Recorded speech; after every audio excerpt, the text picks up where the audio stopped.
It's a tale as old as rhyme. That's right, the cultural intersection of hip-hop and jewelry. And on the heels of music's flashiest genre turning 50, the American Museum of Natural History is celebrating with a brand new exhibit, Ice Cold, an exhibition of hip-hop jewelry.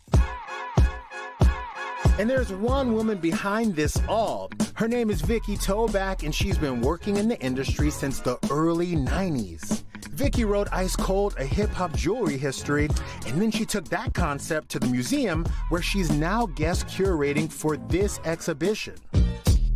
I'm looking around here, and I'm seeing some of the most notorious jewelry pieces in hip-hop history. Do you just call up, I don't know, Cardi B and say, hey, can I have that diamond necklace that probably costs $250,000? Some artists were like, what? You want my jewelry for a year? You know, and it was hard too, because they still perform in the jewelry. We had a really great team of jewelers working on the show. So between kind of all of us, you know, You guys got $1 billion worth of jewelry. We got it across the line. When you think of jewelry in hip-hop, to the normal person, it just seems like a way to be flashy. But you were in the inner circles.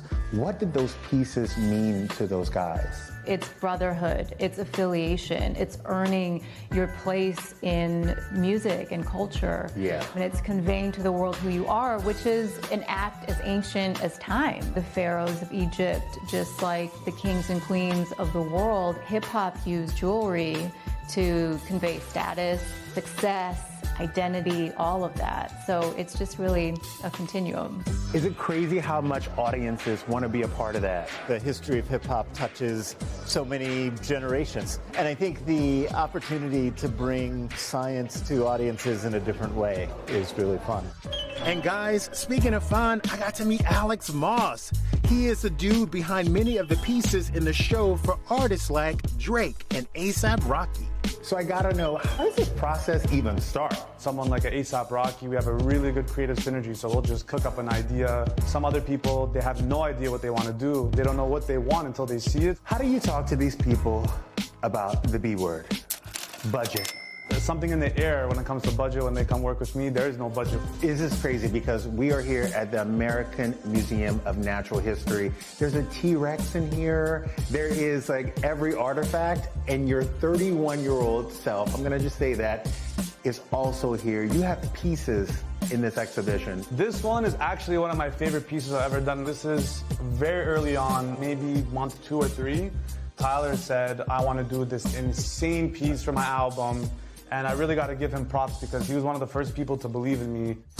Hip-hop culture, yes, a story of shiny ornaments and bling, but also one of loyalty, support, and honor. Last question before I make you walk me around here with 3 security guards and a liability form. It seems like fads in hip-hop come and go, but jewelry, it's the one fad that sticks. You know, I've heard a lot of artists say buying a first piece of jewelry when you make it is like earning a trophy. It's value of a community where a lot of times like generational wealth was not built. This is like actually owning these commodities, gold, diamonds. I mean, it's the way that people have held value for years. But I think more than anything, it's the symbolism.